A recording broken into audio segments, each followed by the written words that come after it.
Dream job ఆదిత్యతోనే సాధ్యం. Aditya degree colleges admissions open. For more information visit our website. అమరావతిలో భారీ విగ్రహాల ఏర్పాటు పైన ఆంధ్రప్రదేశ్ ప్రభుత్వం కసరత్తు చేస్తోందా? ఇది గతంలోని మాస్టర్ ప్లాన్ లో భాగమా, లేదంటే కొత్తగా తీసుకున్నటువంటి నిర్ణయమా? ఈ సందేహాలకు సమాధానాలు ఇచ్చేటువంటి ప్రయత్నం చేద్దాం. ఎందుకంటే ఆంధ్రప్రదేశ్ మున్సిపల్ శాఖ మంత్రి నారాయణ ఆధ్వర్యంలో 2-3 రోజుల పాటు గుజరాత్లో పర్యటన జరిగింది. ఒక మంత్రివర్గానికి సంబంధించి అధికార వర్గానికి సంబంధించినటువంటి బృందం, ముఖ్యంగా ఏపీసీఆర్డీఏ కమిషనర్, అలానే అమరావతి డెవలప్మెంట్ కార్పొరేషన్ ఎండి, మరికొంతమంది టౌన్ ప్లానింగ్కి సంబంధించినటువంటి అధికారుల బృందంతో నారాయణ పర్యటించారు. ముఖ్యంగా స్టాట్యూ ఆఫ్ యూనిటీ అంటే సర్దార్ పటేల్ విగ్రహానికి సంబంధించినటువంటి పరిసర ప్రాంతాలను ఏ విధంగా అభివృద్ధి చేశారు, అక్కడ ఉన్నటువంటి ఆకర్షణలు, నిర్మాణంలో జరిగినటువంటి ప్రక్రియలు, వీటన్నిటిపైన అధ్యయనం చేశారు. ఈ విగ్రహాన్ని నిర్మించింది, ఇది ప్రస్తుతం దేశంలోనే అత్యంత ఎత్తైనటువంటి విగ్రహం.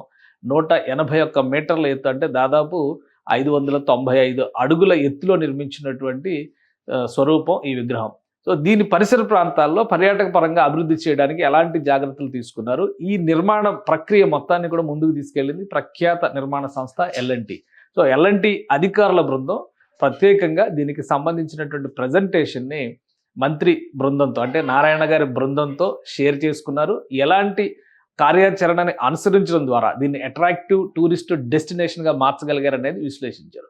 ఈ నేపథ్యంలో ఆంధ్రప్రదేశ్ రాజధాని అమరావతిలో కూడా అత్యంత భారీ ఎత్తైనటువంటి విగ్రహాన్ని నిర్మిస్తారని, లేదా సర్దార్ పటేల్ విగ్రహాన్ని మించినటువంటి విగ్రహాన్ని నిర్మిస్తారని ఎన్టీ రామారావు గారు, తెలుగుదేశం పార్టీ వ్యవస్థాపక అధ్యక్షుడు, అలానే ఆంధ్రులకి సంబంధించి ఆత్మగౌరవ పతాకగా చెప్పుకునేటువంటి ఎన్టీఆర్ విగ్రహాన్ని సర్దార్ పటేల్ విగ్రహం కంటే పెద్ద ఎత్తున నిర్మించే అవకాశం ఉందనేటువంటి ప్రచారం జోరుగా సాగుతుంది. అయితే ఒక అంశాన్ని విశ్లేషించేటువంటి ప్రయత్నం చేద్దాం. వాస్తవానికి మాస్టర్ ప్లాన్లో భాగంగానే గతంలోనే ఎన్టీఆర్ స్మృతివనానికి ఆంధ్రప్రదేశ్ ప్రభుత్వం 2016-17 ప్రాంతంలో ప్రణాళికలను సిద్ధం చేసింది. నీరుకొండ ప్రాంతంలో ఎన్టీఆర్ విగ్రహాన్ని ఏర్పాటు చేయడంతో పాటు 200 ఎకరాల్లో టూరిస్ట్ డెస్టినేషన్గా ఈ ప్రాంతాన్ని డెవలప్ చేయాలనేటువంటి ఒక ప్రణాళికని ఆంధ్రప్రదేశ్ ప్రభుత్వం సిద్ధం చేసుకుంది. దానికి సంబంధించినటువంటి అంశాలని, ప్రక్రియని ప్రారంభించేటువంటి క్రమంలోనే మంత్రి బృందం గుజరాత్లో పర్యటించినట్టుగా సమాచారం వస్తుంది.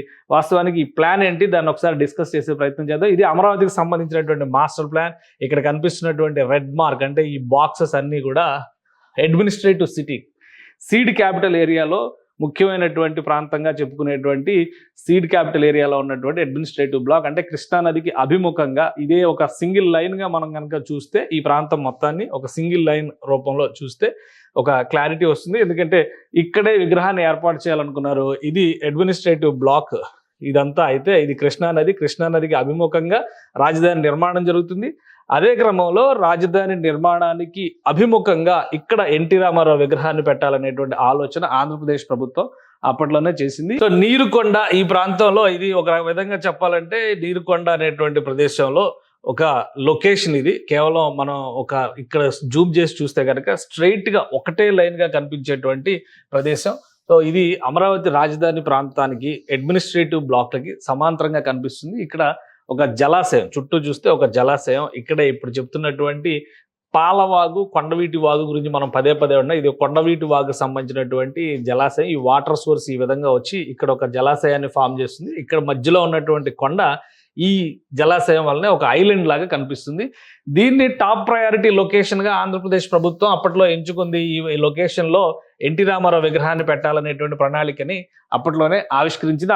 ఆ విగ్రహం ఏ విధంగా ఉంటుంది, ఎందుకు సర్దార్ పటేల్ విగ్రహాన్ని అధ్యయనం చేయాల్సినటువంటి అవసరం ఉంది, ఈ అంశాన్ని కూడా మనం ఒకసారి తెలుసుకోవాల్సినటువంటి అవసరం ఉంటుంది. ఎందుకంటే అంత పెద్ద విగ్రహమా ఇది అనేటువంటి సందేహాలు చాలా మందికి ఉంటాయి. కాబట్టి ఆ సందేహాలకు సంబంధించినటువంటి సమాధానాన్ని తెలుసుకునే ప్రయత్నమే ఇది. ఎన్టీ రామారావు విగ్రహానికి సంబంధించి నీరుకొండ ప్రాంతంలో రాష్ట్ర ప్రభుత్వం ప్రణాళిక వేసినటువంటి ఈ నిర్మాణాన్ని ఒకసారి మనం చూద్దాం. ఇది ఒక భారీ వ్యవస్థగా, అంటే పార్కులు, మల్టీప్లెక్స్లు, ఒక డిఫరెంట్ టూరిస్ట్ డెస్టినేషన్గా దీన్ని డెవలప్ చేసేటువంటి ప్రక్రియని ఆంధ్రప్రదేశ్ ప్రభుత్వం చేసింది. ఇది ఎన్టీఆర్ విగ్రహానికి సంబంధించి అప్పట్లో ఆంధ్రప్రదేశ్ ప్రభుత్వం చేసినటువంటి నమూనా డిజైన్. ఈ డిజైన్ ఒకసారి మనం పరిశీలించి చూస్తే కనుక, ఈ ఎత్తైనటువంటి పీఠం పైన ఎన్టీ రామారావు విగ్రహాన్ని ఇక్కడ ఏర్పాటు చేయాలనుకున్నారు. అప్పట్లో వేసినటువంటి అంచనా 60 మీటర్లు. అంటే ఇప్పుడు సర్దార్ పటేల్ విగ్రహం మొత్తంగా చూస్తే 181 మీటర్ల దాకా ఉంటుందని చెప్పిన లెక్క.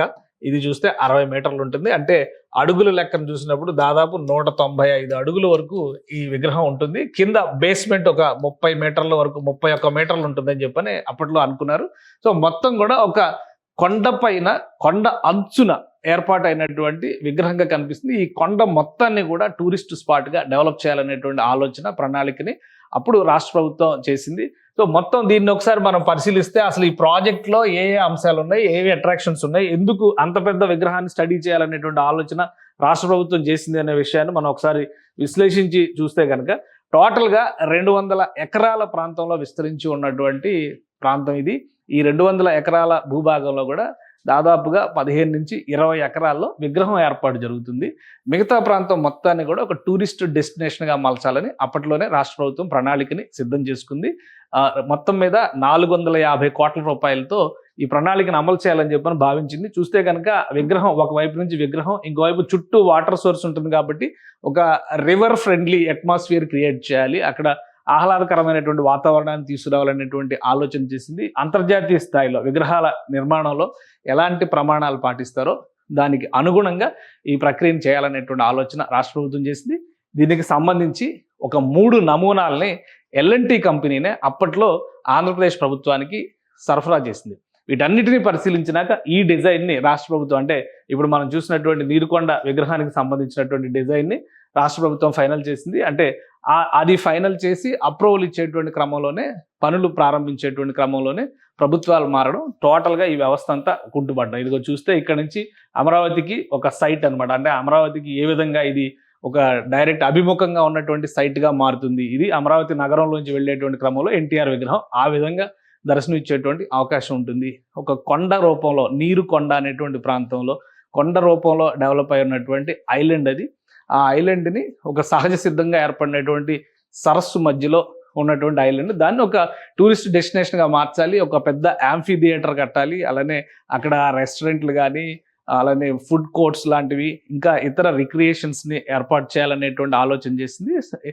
లాంచ్లు అన్నిటినీ కూడా ఏర్పాటు చేయాలి. అలానే ఇక్కడ ఈ నిర్మాణానికి సంబంధించి కూడా 3 నుంచి 5 అంతస్తుల ప్రణాళికను చేసి టోటల్ ఈ కొండను ఏ విధంగా డెవలప్ చేస్తారనే దానికి సంబంధించినటువంటి నమూనా, ఫుల్గా జట్టీలు కానీ పడవ ప్రయాణాలతో కూడినటువంటి వ్యవస్థను తీసుకొచ్చేటువంటి క్రమంలో ఈ ప్రణాళికను తయారు చేసి, ఇక కొండ బేస్మెంట్ కూడా దాదాపు 5 అంతస్తులతో ఇక్కడ నిర్మాణం జరుగుతుంది. అంటే 31 మీటర్ల ఎత్తు అనుకున్నాం కాబట్టి దాన్ని 5 అంతస్తులతో చేసి ఎన్టీ రామారావు జీవిత చరిత్రని చూపేటువంటి మ్యూజియము, ఆయన సాధించినటువంటి ఘనతని, తెలుగువారి ఖ్యాతిని చాటే విధంగా అక్కడ ఒక ఆర్ట్ గ్యాలరీ, దాంతోపాటు కొన్ని చిత్ర ప్రదర్శన, అంటే సినిమా రంగంలో కూడా ఎన్టీఆర్ ఒక అద్భుతమైనటువంటి నటుడిగా, ప్రపంచ ప్రఖ్యాతి చెందినటువంటి వ్యక్తిగా ఆయనకు ప్రత్యేక స్థానం ఉంది. అలానే ఆ కొండపైకి వెళ్ళేటువంటి క్రమంలో ఇలాంటి ఫిలికన్ ట్రైన్స్ అని చెప్పని అంటారు. ఈ ట్రైన్ అంటే ఒక రోప్ వే లాంటి వ్యవస్థ అనమాట. కొండపైకి ఎక్కడం దిగడం అనేటువంటి విషయంలో దీన్ని రూపొందించారు. ఇది బ్యాక్ సైడ్, బేస్మెంట్ బ్యాక్ సైడ్కి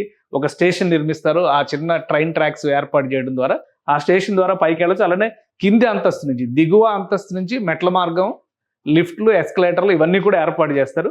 బ్యాక్ సైడ్లో ఇది మొత్తం 5 అంతస్తుల ప్రణాళికగా చెప్పుకుంటే కనుక ఫస్ట్ ఫ్లోర్, థర్డ్ ఫ్లోర్ మొత్తం కలిపి 1,00,000 SFTకి పైగా ఈ ప్రాంగణంలో అవైలబిలిటీ ఉంటుంది. ఆ 1,00,000 SFTని వివిధ రకాల ప్రదర్శనల రూపంలో ఆంధ్రుల సంస్కృతి వైభవం దగ్గర నుంచి, తెలుగు సినిమా చరిత్ర దగ్గర నుంచి అనేక అంశాలతో కూడినటువంటి మ్యూజియం కింద దీన్ని మలుస్తారు. స్ట్రక్చరల్గా మధ్యలో చూస్తే ఒక సింగిల్ పిల్లర్ తరహాలో దీన్ని నిర్మాణం చేసి వాటి నుంచి ఎస్కలేటర్ల తరహాలో ఏర్పాటు చేస్తారు. మొత్తం ఇక్కడ మనం విగ్రహం సైజు, హైట్ కూడా మనం అర్థం చేసుకోవచ్చు. ఇది చూస్తే 60 మీటర్ల ఎత్తులో శ్రీ నందమూరి తారక రామారావు స్టాట్యూ ప్లానింగ్.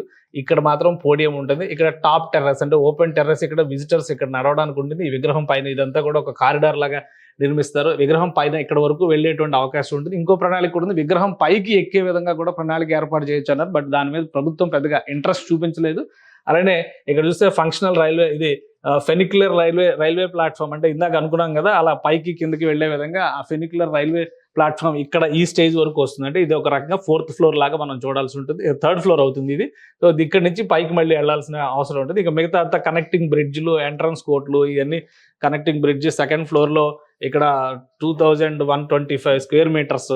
అలానే మొత్తం ఈ టోటల్ ఏరియాను కనుక చూస్తే 1,00,000 SFTకి తగ్గకుండా ఈ ప్రాంగణాన్ని రూపొందించేటువంటి ఆలోచన చేశారు. మొత్తం ఫ్లడ్ ఏరియాని కూడా, అంటే కింద వరద నీరు ఎక్కువ వచ్చేటువంటి సందర్భంలో కొండవీటి వాగు నుంచి పాలవాగు నుంచి పెద్ద ఎత్తున కనుక నీళ్లు వస్తే కూడా ఈ ప్రాంగణానికి ఎలాంటి ముప్పు ఉండదు. కాబట్టి దాన్ని ఓవరాల్గా దాని డిస్టెన్స్, హైయెస్ట్ ఫ్లడ్ లెవెల్స్ ఇవన్నీ మానిటర్ చేసిన తర్వాతనే ఈ నిర్ణయం తీసుకుంది రాష్ట్ర ప్రభుత్వం. దీన్ని అమలు చేసేటువంటి బాధ్యత ఒక ప్రముఖ నిర్మాణ సంస్థకి ఇవ్వాలనేటువంటి ఆలోచన చేశారు. అప్పట్లో ఎల్ఎన్టీ ఈ అవకాశాన్ని చేజిక్కించుకుంది. ఎల్ఎన్టీ ఇచ్చినటువంటి ప్రపోజల్స్ పైన రాష్ట్ర ప్రభుత్వం కొన్ని మాడిఫికేషన్స్ చెప్పింది. వాటన్నిటిని పరిశీలించిన తర్వాత ఇది ఫైనల్ డిజైన్ కింద ఇంటి లోపల చూస్తే కనుక పెద్ద ఆడిటోరియము, సాంస్కృతిక కార్యక్రమాలు నిర్వహించేటువంటి వేదికలు ఇవన్నీ కూడా ఏర్పాటైనాయి. ఒక ఆడిటోరియము ఈ వీటితో పాటు ఒక డిజైన్ తయారు చేశారనమాట. సో మొత్తం ప్రాజెక్ట్ కాస్ట్ వచ్చి చూస్తే కనుక 450 నుంచి 500 కోట్ల రూపాయలు మాత్రమే అవుతుంది. ఎన్టీ రామారావు స్మృతివనం పేరుతో ఇది ఒక ప్రపంచ పర్యాటక క్షేత్రంగా మారే అవకాశం ఉంటుందని చెప్పని రాష్ట్ర ప్రభుత్వం అంచనా వేసింది. అలానే అమరావతికి అభిముఖంగా అన్న నందమూరి తారక రామారావు కనిపిస్తారనేటువంటి రీతిలో ఈ డిజైనింగ్ మొత్తాన్ని కూడా చేశారు. నైట్ వ్యూ ఇంకా అద్భుతంగా ఉంటుంది. ఇక్కడ నుంచి చూస్తే అమరావతిలో నిర్మిస్తున్నటువంటి అసెంబ్లీ టవర్, అక్కడ నుంచి కూడా వ్యూ పాయింట్ ఉంటుంది, స్కై పాయింట్. సో అదే తరహాలో ఇక్కడ కూడా ఒక స్కై పాయింట్ ఉంటుంది. సో ఈ రెండింటిని బ్యాలెన్స్ చేసే విధంగా ఒక స్ట్రైట్ లుక్ వచ్చేలాగా ఈ డిజైన్ రూపొందించారు. ఇంత పెద్ద నిర్మాణాన్ని చేయాలంటే కనుక దేశంలో ఉన్నటువంటి ప్రతిష్టాత్మక నిర్మాణాలను పరిశీలించాలని ఆంధ్రప్రదేశ్ ప్రభుత్వం భావించింది. ఈ క్రమంలోనే సర్దార్ పటేల్ విగ్రహం, దాని చుట్టుపక్కల ఏర్పాటు చేసినటువంటి రివర్ ఫ్రంట్ డెవలప్మెంట్, రిక్రియేషన్, ఇతర అట్రాక్షన్స్, అలానే బయోడైవర్సిటీ పార్కులు వీటన్నిటిని కూడా పరిశీలించడం కోసం మంత్రి నారాయణ బృందం అక్కడికి వెళ్ళింది.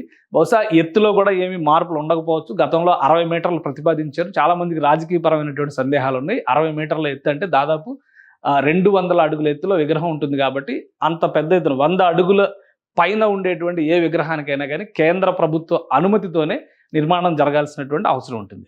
సో ఈ అంశాలన్నింటినీ దృష్టిలో పెట్టుకొని కేంద్రానికి ఇది విన్నవించేటువంటి అవకాశం, ఆల్రెడీ ఇది అప్రూవ్డ్ ప్రాజెక్ట్. ఎందుకంటే నీరుకొండలో ఎన్టీ రామారావు స్మృతివనాన్ని ఏర్పాటు చేస్తామని గతంలోనే కేంద్ర ప్రభుత్వానికి ఇన్ఫార్మ్ చేశారు.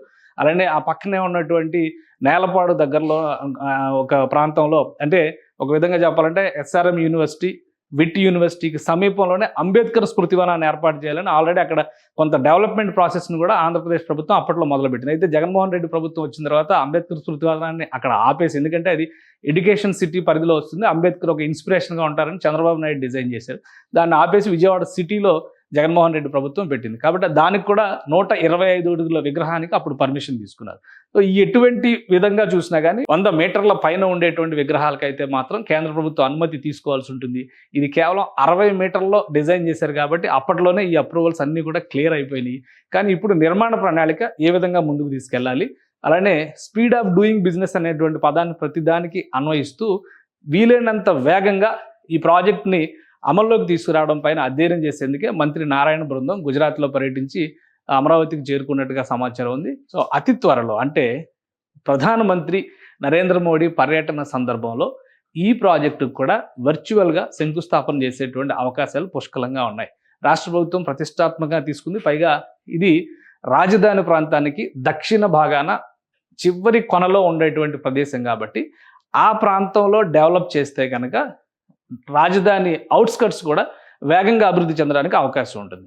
గతంలో కంటే భిన్నంగా ఇప్పుడు కూటమి ప్రభుత్వం అధికారంలోకి వచ్చిన తర్వాత తీసుకున్న నిర్ణయాలు 9 నగరాల్లో ప్రతిష్టాత్మకమైనటువంటి ప్రాజెక్టులు, కనీసం 2-3 ప్రాజెక్టులు ప్రారంభించే విధంగా చర్యలు తీసుకుంటుంది.